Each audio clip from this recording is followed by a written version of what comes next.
bring you Sir Cedric Hardwicke in tonight's presentation of Suspense.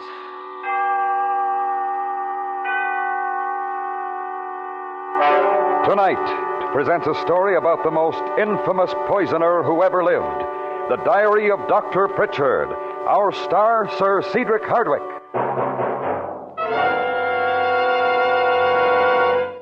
And now, it presents transcribed The Diary of Dr. Pritchard, a true story starring Sir Cedric Hardwicke, and hoping once again to keep you in suspense.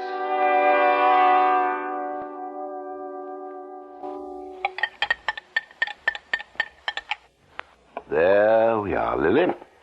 Now I want you to drink every drop. Will it taste nasty, Doctor? No, not at all. A little sour, perhaps, that's all. To make you feel ever so much better.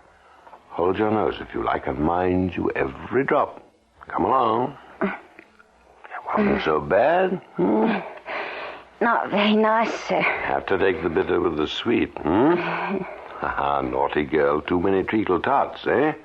A touch of gastric annoyance. Well, we must be careful of our waistline. Such a pretty waist. I think I'm getting sleepy. Good. Lie down. I'll cover you up. You're so good to me, Doctor. You're a good girl, Lily. You'll be tickled. Stop. Good night, Lily. Sleep well. Good night.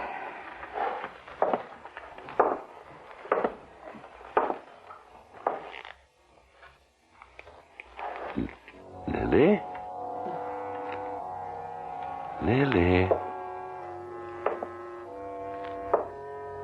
Lily? That's better.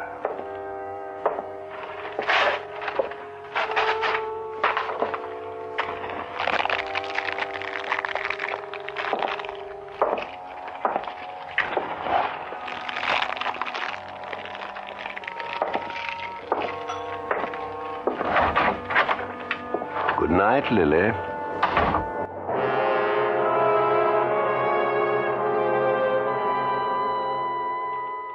5th of May. What a frightful thing. The upstairs maid passed away in her bed. She must have fallen asleep whilst reading, and I suppose the gaslight ignited the curtains. She burnt to death. Poor little Lily. It will be a great loss to Mrs. Pritchard. I shall have to wire her the first thing in the morning. Then it will be as well to engage a maid to replace Lily as soon as possible. After that, we had better move to a more suitable residence. But why, dear? Why must we move? Well, I've been thinking about it for quite a long time, Mary. Whilst you were away, I made up my mind to suggest it, and now, after what happened to poor Lily... But it's been so lovely here, especially for the children. I know, but there is my position, too. We owe it to ourselves to keep up appearances. Now, there's a delightful spot in Clarence Place. I'm sure you'll be very happy with it. All right, dear. If you think it for the best. Indeed, I do. The best for us all. Oh, are you going out, dear? Yes, I have one or two patients to see. Well, before you go, I did want to talk to you about the new maid, Ellen. Oh? It was terribly sweet of you to engage her while I was with Mother, but... Well, I rather wonder whether she's exactly suitable. I mean, she does seem a little forward. Well, I hadn't noticed that. I find her character excellent and her appearance very pleasing. Well, yes, but... Mary, I think you better begin the arrangements for the moving. I shall be home in time for dinner. Goodbye, my dear.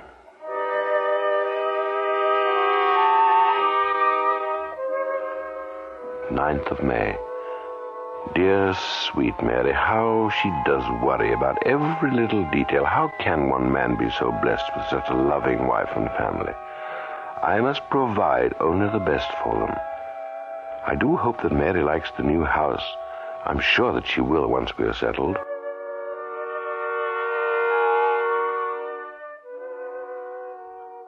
Third of June. We are going to be very happy down here in Clarence Place. The children are adjusting themselves marvelously to their new surroundings. I was rather aggravated that the insurance company refused to pay compensation for the belongings of poor unfortunate Lily. A few trifling baubles which couldn't be found in her room. I almost received the impression that they suspected I was making a fraudulent claim. I shall change companies immediately. Must remember to prepare tonic for darling Mary. She seems rather tired lately.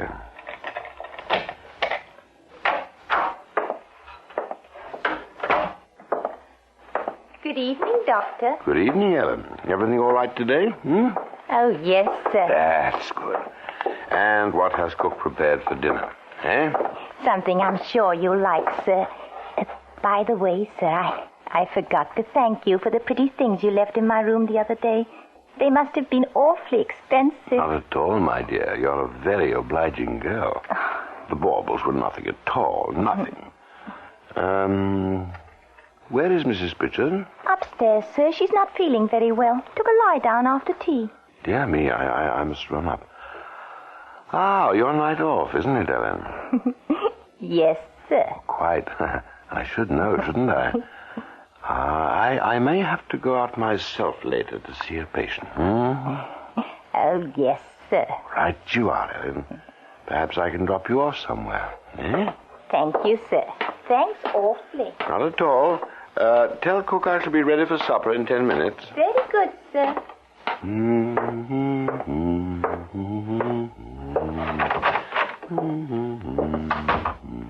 Well, what have we here? Oh, hello, Edward. Oh, now, this will never do. What seems to be the trouble, Mary? And I don't know. I just don't feel well. Nonsense. Have you been taking the tonic? Yes, dear. You know, I think that you're babying yourself. A little, perhaps. Out with it. But I really don't feel at all well, Edward. My head aches and I feel sick. Let's try a spoonful of tonic, Oh, must I, dear? It doesn't seem to really do any good. Now, doctor knows best. There's a sedative in here, help you to relax. The moving must have been too much for you. And I suppose so. Sit up, dear. There. Must take care of my sweetheart, mustn't I? I shall have to go out later. I'll leave instructions with nurse to put the children to bed. I want you to rest. Yes, Edward. Oh. What, dear? Oh. It's my stomach, I think. Now try to rest. Cook will send you up some hot broth later. I shan't be late.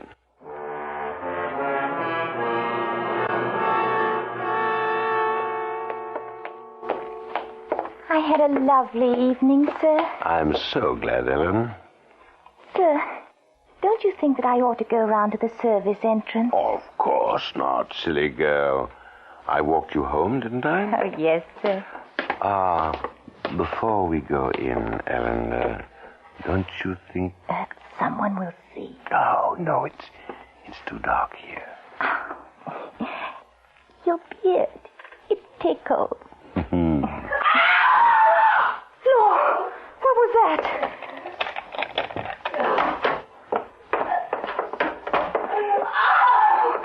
It's Mrs. Pritchard, sir.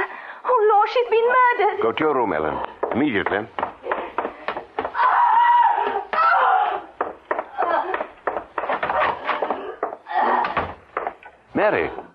Mary, what's the matter, Mary? Oh, the pain in my... My dear, you wakened the whole house. Do try to control yourself. Oh, what's the matter with me? I'm so sick. Edward, what is it? Oh, more than likely acute indigestion. Nerves, you know. Edward, I'm frightened. Will I die?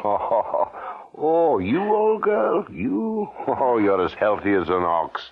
Now stop worrying, We'll have you fit as a fiddle and right as rain in no time,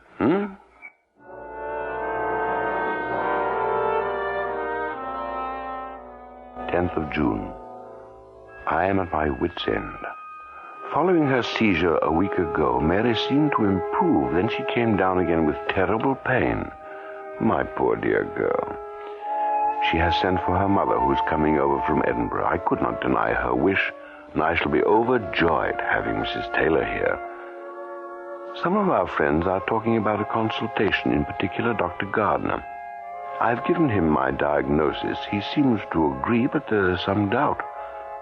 Our house is a mournful place these days. I shall be so happy to see Mother.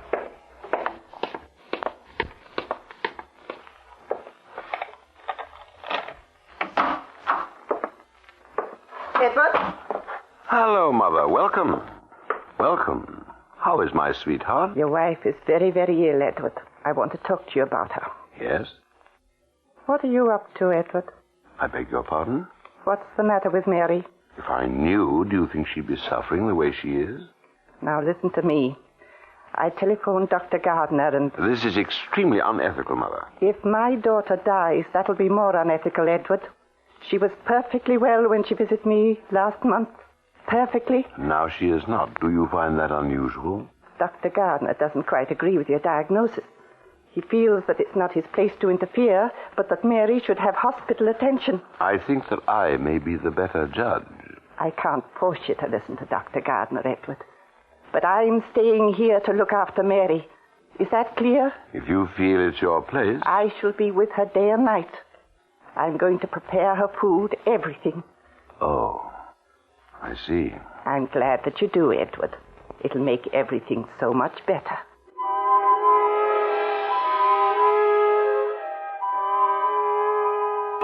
June, 5 p.m.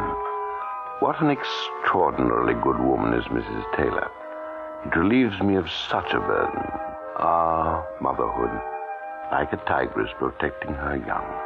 And I would have it no other way. I must do something for dear Mother while she's here. Afternoon, Dr. Pritchard. Lovely day. Lovely. I say, I need an ounce of Henley's tincture of aconine. An ounce? Oh, of course, Doctor. You must use quite a lot of that, Doctor. Didn't you buy an ounce last month? Oh, yes. I find it an excellent preparation for intestinal ailments. Oh, glad to know about that. My wife... I really shouldn't administer it if I were you without medical supervision. It could be dangerous. Quite dangerous.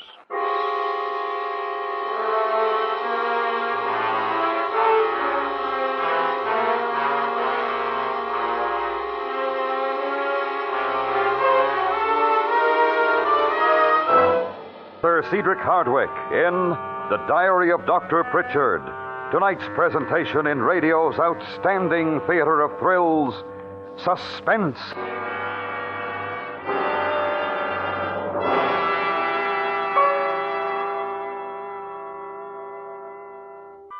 And now, it brings back to our Hollywood soundstage Sir Cedric Hardwicke in Elliot Lewis's production of The Diary of Dr. Pritchard. A true story, well calculated to keep you in suspense.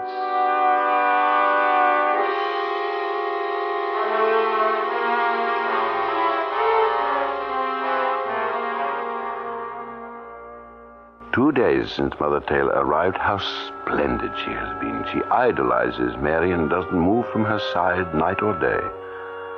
I know that she couldn't be in better hands. For a little while, I wondered whether it might not be better to send Mary to hospital, but now I think not. She's already showing signs of improvement. How delighted I am to see the color returning to her cheeks. And how is the patient today? Oh, I feel ever so much better. Thank you, Edward. I'm so glad. Edward. Yes, my dear? Give me your hand. Mother has been talking to me about going to Edinburgh with her. Taking the children as well. Has she? Has she? Now I wonder why. Do you think she feels you need a change? I'm not going. My place is with you. We've never spoken much of these things, have we, dear? I don't quite... Well, I mean, here we are, 20 years married. One forgets that, doesn't one? Have you been happy? Have I made you happy? What an odd question. Oh, no, it isn't. I've tried to make Mother see that. She thinks that I'm not happy with you, but she's wrong. She's always been wrong. I love you, Edward. I brought you supper, Mary. Well, now doesn't that smell nice? Your appetite is improving, my dear. You'll be out of bed in no time. Yes, she will. Thanks to you. Eh, Mother? Are we dining together? I'll be down presently. Good, don't be long, will you? I'm famished.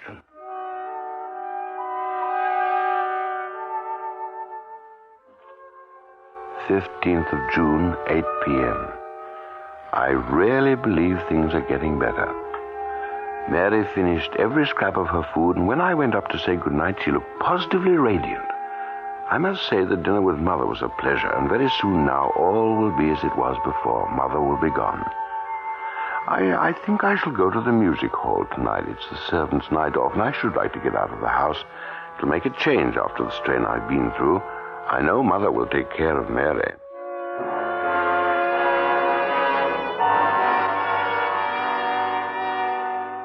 I did what I could, Pritchard. I tried to reach you, but couldn't find you. I'm afraid it was too late anyway. How horrible. What could have happened? I don't know. Catalepsy, do you think, Gardner? The old lady has a history, you know. Yes, possible. Was she all right when you left her this evening? Quite. Does Mary know? No, she was asleep. Poor girl. Poor girl. It'll be such a shock. I was on my way over to see how Mary was getting on. Friendly visit. I was alarmed when nobody answered the door, and then Mrs. Taylor somehow manages to come downstairs. Brave soul. I do hope she didn't suffer. Well, she died a few minutes later. She was in great pain, Pritchard. Frightful. I don't know what this will do to Mary. Break it as gently as you can, won't you? Of course. Can I make you a whiskey? No, thank you. No, I'd better be off. Yes. I say, about the death certificate, catalepsy, you think? I'm not sure. It was rather odd, almost as though she had been drugged. Drugged? Oh, yes. Well, that's possible, you know. She had been in the habit of taking pills at night, insomnia, she called it. Not a very good habit, I'm afraid. That might account for it, don't you think? It might. Well, please offer my condolences to Mrs. Pritchard. I'll drop by in a day or two. Awfully kind of you, Gardner. I'll see you to the door.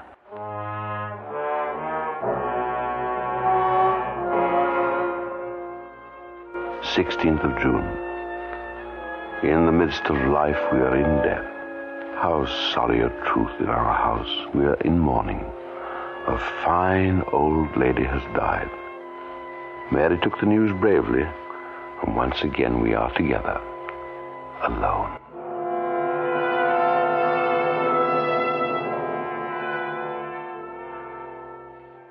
25th of June. Dr. Gardner made the death certificate and Mother was buried a week ago. I have been so occupied with my practice that I've had no chance of making entries until now. Dr. Gardner has been calling quite often to inquire about Mary. What a thoughtful man. We are fortunate indeed to have such a friend. After the tragic news, Mary has suffered a slight relapse, but it was to be expected.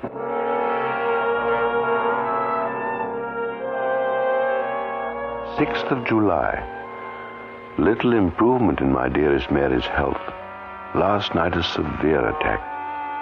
Dr. Gardner is troubled and begs me to send her to hospital. What can I say? I know that we are all better off with her at home. It is for me to use all my medical knowledge to make things easier now. I cannot bear her agonies. It has gone too long. Oh, hello, Doctor. Good afternoon.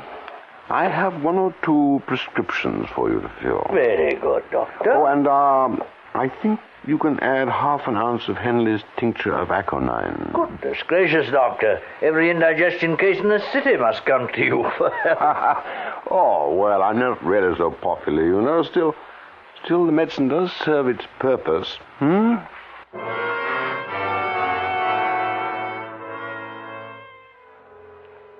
6th of July, 7 p.m. I know my diagnosis is sound. I explained it to Dr. Gardner, and he must have been convinced. The children have gone to their aunts for the holidays. It is much better that way. Ellen has taken an egg flip to Mary. She eats so little nowadays. Dr. Pritchard, Doctor! Oh, dear.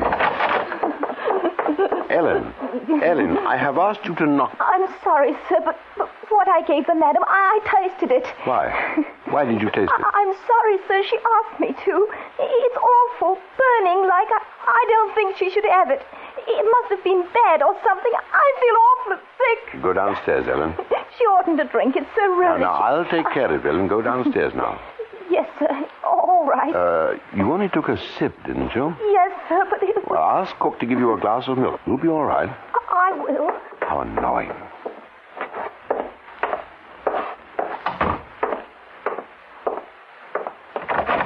Oh, Edward. Ellen tells me you're being very naughty. You won't take your egg flip, and you used to love them. It doesn't taste the way it burns my throat. I can't drink it. I can't. What am I going to do with you? You must take nourishment. This is so good for you, dear. Please, for me. Oh. Here, I'll sit you up.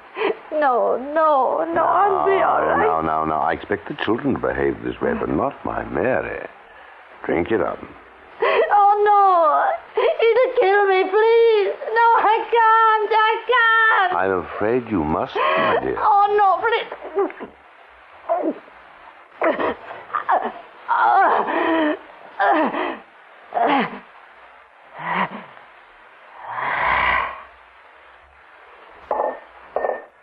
That's a good girl.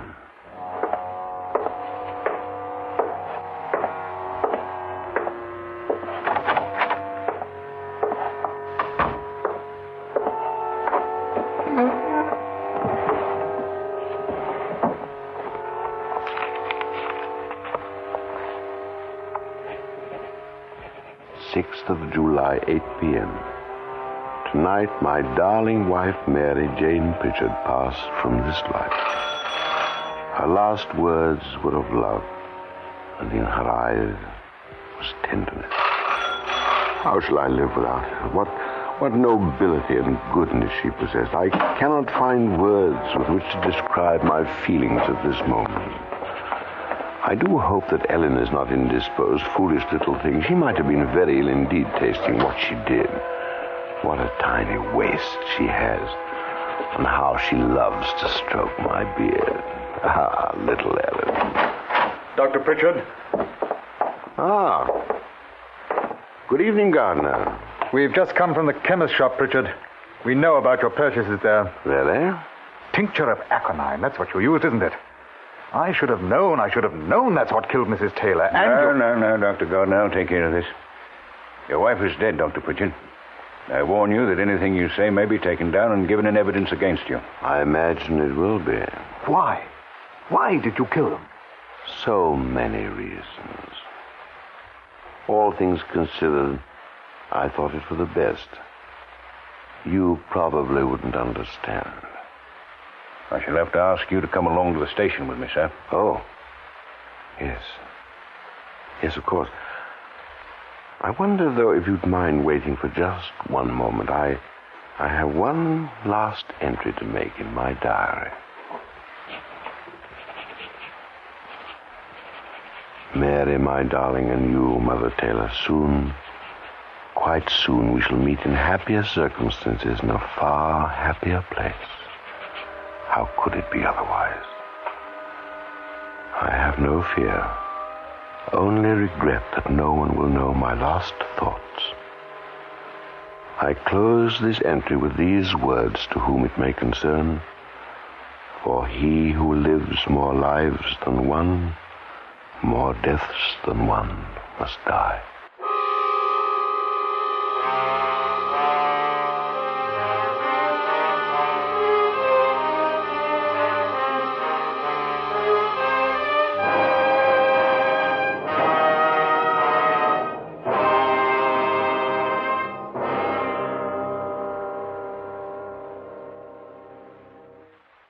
Suspense. Tonight's star, Sir Cedric Hardwicke. Next week, Suspense.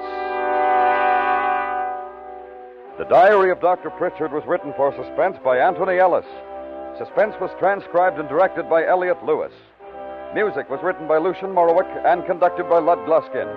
Featured in tonight's cast were Paula Winslow, Alma Lawton, Georgia Ellis, Norma Barden, William Johnstone, Ben Wright, and Joseph Kearns. This is the CBS Radio Network.